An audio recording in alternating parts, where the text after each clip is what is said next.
नमस्कार। हमारी आज की कहानी का नाम है बालक का ज्ञान।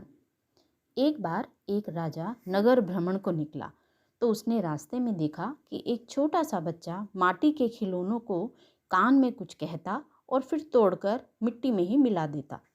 राजा को ये देखकर बहुत अचरज हुआ तो उसने उस बच्चे से पूछा कि तुम ये सब क्यों कर रहे हो।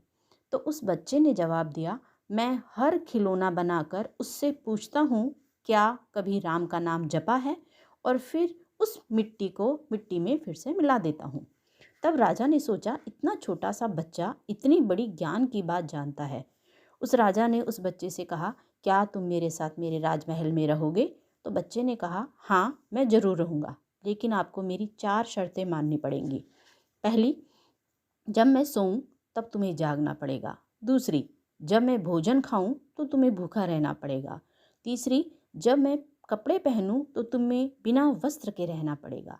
और चौथी, जब मैं मुसीबत में पड़ जाऊं तो तुम्हें अपने सारे काम छोड़कर मेरे पास आना होगा।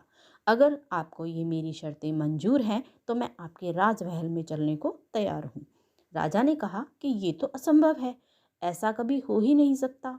तब उस बच्चे ने कहा, हे राजन, तो मैं उस परमात्मा का आसरा छोड़कर आपके आश्रय क्यों रहूं, जो खुद बिना वस्त्र रहकर मुझे पहनाता है, खुद भूखा रहकर मुझे खिलाता है, खुद जागता है और मैं निश्चिंत होकर सोता हूँ, और जब मैं संकट में होता हूँ तो बिना बुलाए वो मेरे लिए अपना सारा काम छोड़कर दौड़ा चला आता है।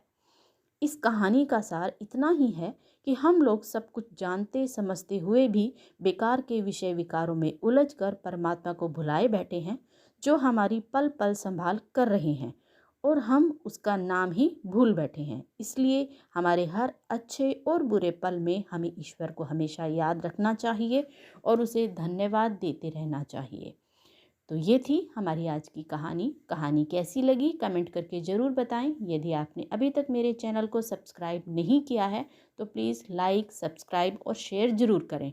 फिर मिलेंगे, तब तक के लिए आपका दिन शुभ हो।